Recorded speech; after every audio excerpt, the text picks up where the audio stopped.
ವರ್ಷಗಳಿಂದ ನಾವು ಸತತವಾಗಿ 5 ಸ್ಟಾರ್ 3 ಸ್ಟಾರ್ ಹೋಟ್ಲು ಮೇಲೆ ತಪಾಸಣೆ ಮಾಡ್ತೀವಿ. ಇವತ್ತು KFC ಮತ್ತು ಮ್ಯಾಕ್ಡೊನಾಲ್ಡು ಬರ್ಗರು ತಿಂದು ಈ ಥರ ಜಂಕ್ ಫುಡ್ ಅಂತ ಏನು ಹೇಳ್ತೀವಿ ಅದ್ರ ಮೇಲೆ ತಪಾಸಣೆ ಮಾಡಿ ಇವ್ರಿಗೆ ಬನ್ ಎಲ್ಲಿಂದ ಬರುತ್ತೆ, ಚಿಕನ್ ಎಲ್ಲಿಂದ ಬರುತ್ತೆ ಮತ್ತು ಯಾವ ರೀತಿ ಮೇಂಟೈನ್ ಮಾಡ್ತಾರೆ ಅನ್ನೋದು ಇವತ್ತು ತಪಾಸಣೆ ಮಾಡ್ತೀವಿ.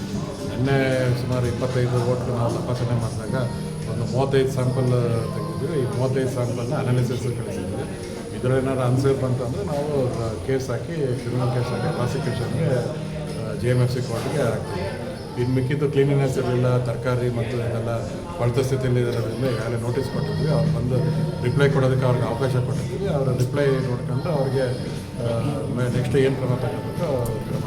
ಈ ಪಂಚತಾರ ಹೋಟೆಲ್ಗಳ ಮೇಲೆ ನಮಗೆ ದಾಳಿ ಮಾಡಬೇಡಿ ಅನ್ನೋಂಥದ್ದು ಏನಾದರೂ ಬಂದ ಸರ್?